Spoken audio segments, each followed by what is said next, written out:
연금 많이 받으면 금융소득 종합과세에 해당되나요? 이런 질문 주시는데요. 일반적인 답변, 비과세라 분리과세라 안 될 텐데요 라는 이야기 들으실 겁니다. 이런 얘기하는 거 보면 답답합니다. 답을 정확하게 해줘야지. 여러분 답답하지 않으십니까? 연금박사는 연금에 대한 모든 궁금증을 속 시원하게 풀어드리고 있습니다. 연금에 대한 궁금증 있으시다면 걱정하지 마시고 저희 센터 1800-3624로 전화 주시기를 바라겠습니다. 속 시원하게 해결해 드리겠습니다.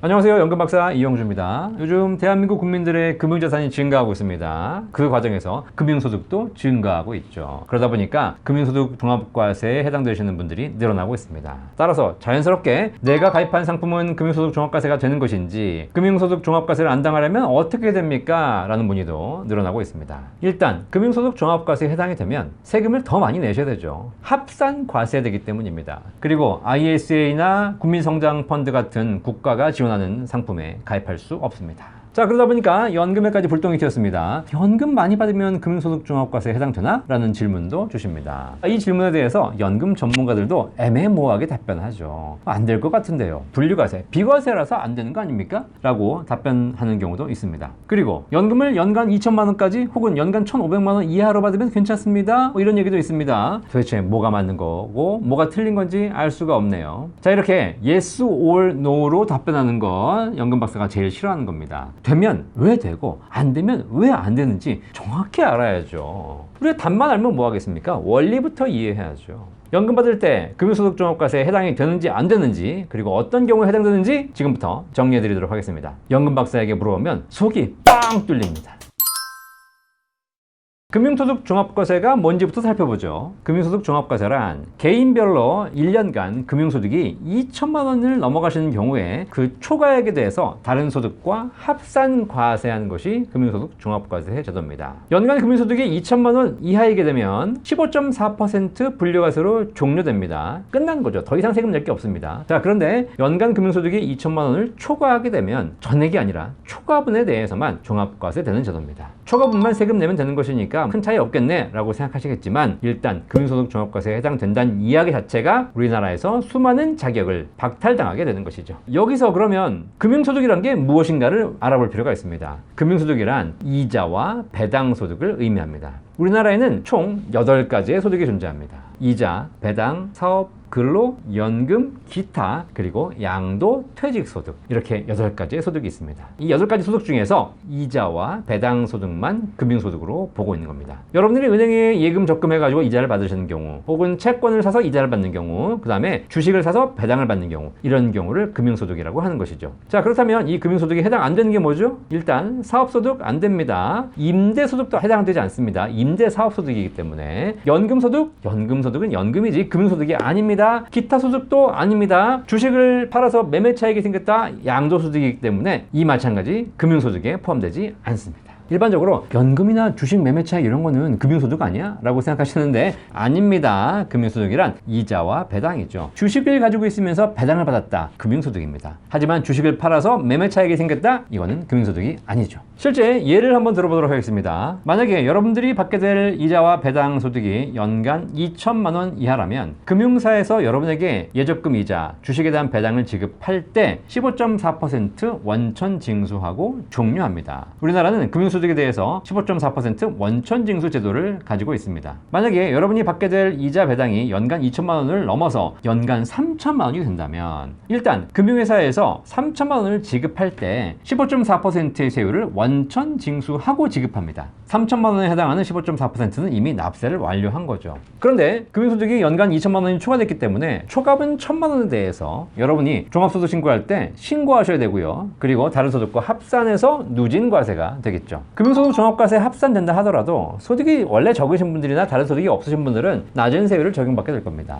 하지만 다른 소득이 있으신 분들은 합산해서 누진과세하기 때문에 세금 부담이 훨씬 증가하겠죠. 예를 들어서 다른 소득의 과세 표준이 1억 원이었다. 이분이 금융소득 1,000만 원을 추가로 합산한다. 그러면 이분의 과세 표준은 1억 1,000만 원이 됩니다. 우리나라는 종합소득 세율표에서 8,800만 원이 초과하는 경우에는 38.5%의 세율을 적용하기 때문에 초과된 1,000만 원에 대해서 38.5%, 385만 원의 세금이 발생하겠죠. 여기서 기납부세액 15.4%, 154만 원 제외하고 추가로 231만 원의 세금을 더 내셔야 되는 겁니다. 어쨌든 종합과세 되면 불리합니다. 자, 그렇다면 우리가 노후에 받는 국민연금, 퇴직연금, 개인연금, 주택연금 같은 연금들은 금융소득에 해당될까요? 안 될까요? 되고 안 되고가 아니라 연금마다 다릅니다. 첫 번째, 국민연금은 연금소득입니다. 따라서 금융소득 종합과세에 해당되지 않는 것이죠. 야, 국민연금은 연금소득이라서 금융소득이 아니래. 참 다행이다 라고 생각하십니까? 천만의 말씀. 국민연금은 원래부터 종합과세됩니다. 차라리 금융소득에 해당되면 연간 2천만 원까지는 분리과세로 종료될 텐데 국민연금은 원래부터 종합과세 대상이기 때문에 국민연금 수령액에서 인적공제와 연금소득공제를 차감하고 남은 전액에 대해서 종합과세에서 누진된 세금을 내셔야 하는 것이죠. 물론 국민연금 수령액이 많지 않으셨다면 그렇게 걱정 안 하셔도 됩니다. 하지만 국민연금 수령액이 높은데 다른 소득도 있으신 분들 세금 걱정 좀 하셔야죠.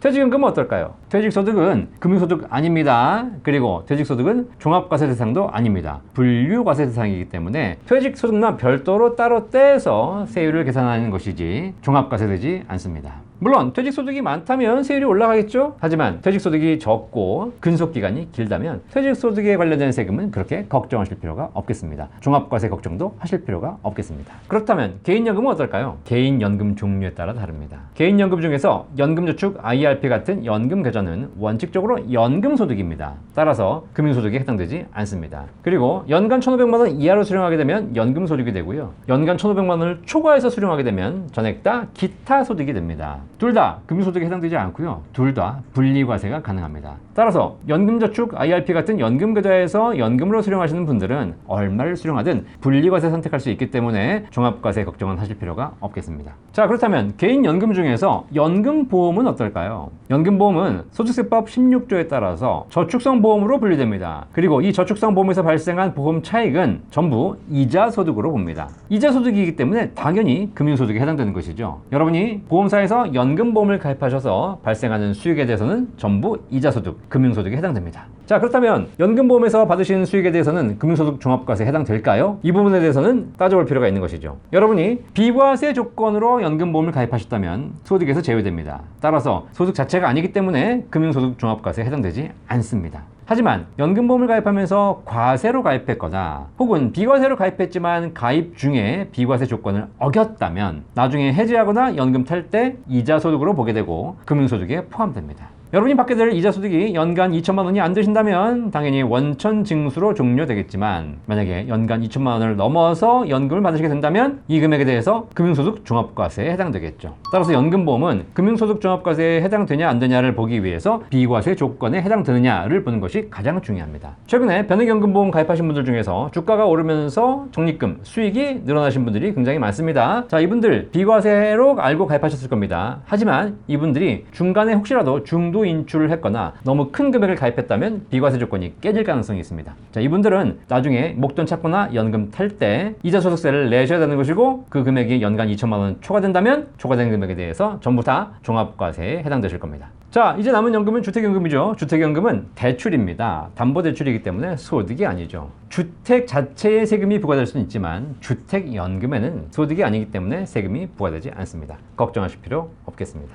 자, 이렇게 연금에 대한 금융소득 종합과세 정리되셨습니까? 연금 받으면 금융소득 종합과세에 해당되나요? 여러분이 받는 연금이 어떤 연금인지, 어떤 소득에 해당되는지, 그리고 비과세 조건을 잘 지키고 있는지에 따라서 달라질 수 있다는 겁니다. 혹시라도 이 부분이 걱정되신다면 내가 가지고 있는 연금이 어떤 연금인지 제대로 한번 체크하고 확인하시기 바라겠습니다. 연금이 점점 복잡해지고 있죠? 복잡해질수록 전문가의 역할이 더 중요해집니다. 막연하게 설명 듣고 막연하게 이해하고 막연하게 가입하셨다면 나중에 더 큰 문제가 발생할 수 있겠죠. 연금은 연금 전문가와 상담하고 연금 전문가에게 가입하시는 것이 중요합니다. 혹시 연금에 대해서 걱정되거나 궁금한 사항 있으시다면 주저하지 마시고 저희 센터 1800-3624를 전화 주십시오. 대한민국에는 연금만 연구하고 있는 연금 전문가 집단 연금박사 상담센터가 있습니다. 여러분이 궁금하신 모든 사항에 대해서 정확히 알려드리고 해결해 드리도록 하겠습니다. 연금박사 이용주였습니다. 감사합니다.